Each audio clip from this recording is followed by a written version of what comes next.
क्या आपने कभी सोचा है कि पृथ्वी पर ऐसी जगहें भी हैं जहां पेड़ बस उगने से मना कर देते हैं, फिर भी किसी तरह वो जमीन बहुत जिंदा है, हरी भरी, लेकिन एक भी पेड़ नहीं दिख रहा है। आइए मैं आपको दुनिया के कुछ सबसे फैसिनेटिंग आइलैंड्स पर ले चलता हूं जहां कुदरत अपने ही रूल्स को मोड़ देती है। सबसे पहले पेरू के कोस्ट से दूर चिंचा आइलैंड्स।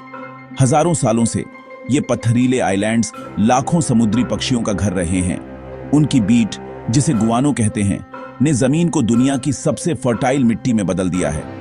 तो फिर यहां पेड़ क्यों नहीं है? तेज हवाओं, नमकीन हवा और ताजे पानी की कमी को दोषी ठहराइए।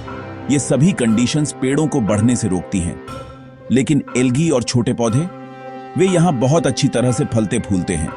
आगे चलिए उत्तर की ओर आइसलैंड के फेमस लावा मॉस फील्ड्स चलते हैं। ज्वालामुखी फटने के बाद जमीन ताजे लावा से ढकी होती है। पेड़ों के लिए बिल्कुल भी ठीक नहीं।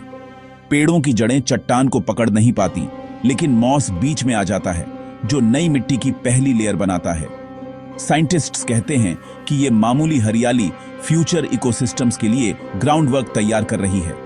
अब नाउरू आइलैंड, कभी घने जंगलों से ढका हुआ, यह अब दशकों से फॉस्फेट माइनिंग के कारण लगभग पेड़ रहित हो गया है। फिर भी यहां भी आपको घास, झाड़ियों और छोटे पौधों के पैच दिखेंगे जो हार मानने से इनकार करते हैं। एक जिद्दी रिमाइंडर कि कुदरत कभी पूरी तरह से सरेंडर नहीं करती। अंटार्कटिका के बर्फ मुक्त पैचेस को मत भूलिए। इस ठंड में पेड़ों का कोई चांस नहीं है, लेकिन लाइकेंस, एल्गी और माइक्रोस्कोपिक पौधे सभी मुश्किलों के बावजूद बच जाते हैं। सबूत है कि जिंदगी अपना रास्ता ढूंढ ही लेती है, यहां तक कि प्लेनेट के किनारे पर भी। और आखिर में गैलापागोस आइलैंड्स के ज्वालामुखी वाले रीजन्स। यहां मिट्टी इतनी नई और पतली है कि पेड़ों को उगने में सदियां लग सकती हैं। फिर भी घास, कैक्टस और छोटे पौधे पहले से ही अपना घर बना रहे हैं, फ्यूचर फॉरेस्ट्स के पायोनियर्स। तो ये सभी आइलैंड्स हमें क्या बताते हैं?